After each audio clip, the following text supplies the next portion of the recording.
Amplifying creativity of your teams in tough situations. The modern business world requires us to maintain our creative edge. In the workplace, encouraging creativity and innovation is the base of any organization today and moving forward. In order for businesses to survive, they must adapt, transform, create, and innovate. To do that, they need to invest in the talent to allow space for that creativity and experimentation. Often, this talent is found in the internal resources of the company, but was not spotted due to lack of opportunities. So, a culture of innovation can be a difference between success and failure in today's competitive environment. The key to fostering a culture of innovation and creativity are some things we previously discussed, such as establishing trust, vulnerability, and empathy with and among your employees. These practices must be adapted in a day-to-day work and engraved in organizational culture. According to a recent Accenture study, over 90% of executives think that innovation is key to their business success. A major challenge for any organization is how to build a culture of innovation. There are many strategic ways to influence the flow of innovation and ideas at the organizational level. Here are a few. Empower vulnerability and encourage risk-taking. With the ever-increasing demands for business performance, the psychological safety remains a luxury for the majority of regional companies, a luxury that costs a lot in employee turnover and untapped opportunities. Psychological safety is the opposite of psychological danger, where people feel less likely to share different views because they fear making mistakes. Prioritize making your workplace a safe space for opinions, and you'll be surprised by the amount of ideas that have been hiding in fear. The more you are in an environment of fear, the more the area of the brain called amygdala produces a signal that blocks knowledge retention and creativity.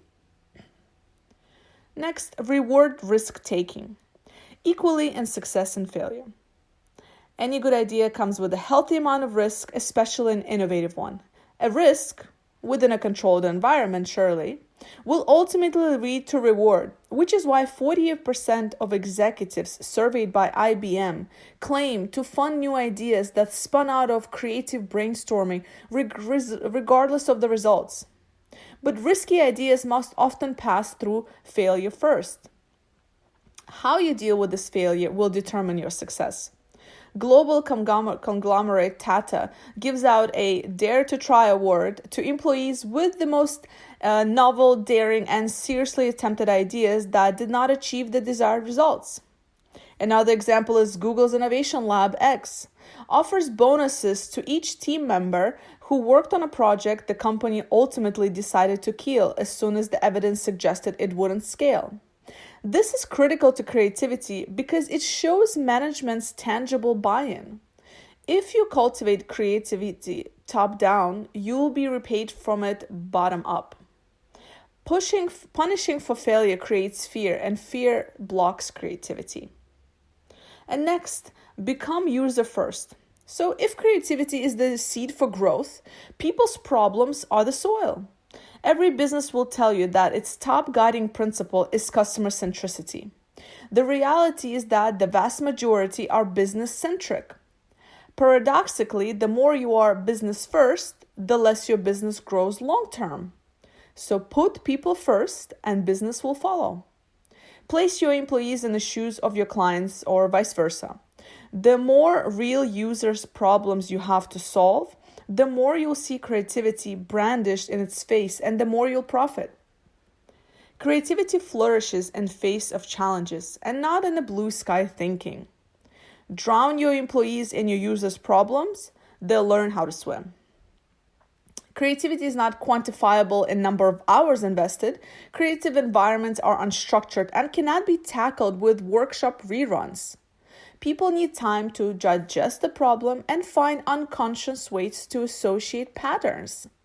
This happens more often while our focus is not inside a process, but when our mind is floating in activities such as walking, playing, or discussing non-business topics. So engaging in creative activities will actually improve your overall mind and ultimately body health. So how can you get your team to become more creative? Let me share with you some ideas to implement and their benefits. First, action.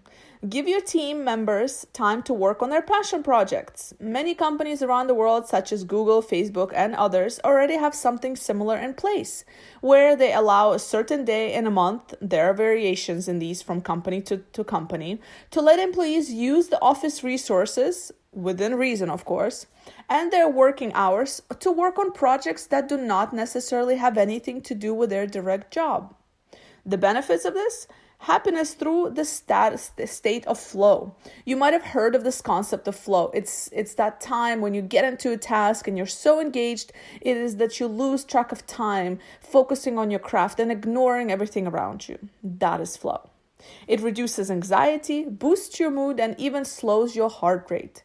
It's not just being in flow that helps your happiness. Repetitive creative motions such as knitting, drawing, or writing can help activate flow, and all are the tasks that create a result. Another action, get your team to participate in community work. It can be in person or remote, where they can do something with their hands or participate in a sporting event as a company. The benefits? It improves mental health. The average person has about 60,000 thoughts a day. A creative act such as crafting can help focus the mind and has even been compared to meditation due to its calming effect on the brain and the body. Even just gardening or sewing releases dopamine, a natural antidepressant. And a final action to try, offer discounts to craft stores, music stores, gyms, and other creativity-inducing activities and products for your team members. The benefit you might gain from those are the fact that activities of any kind make you creative.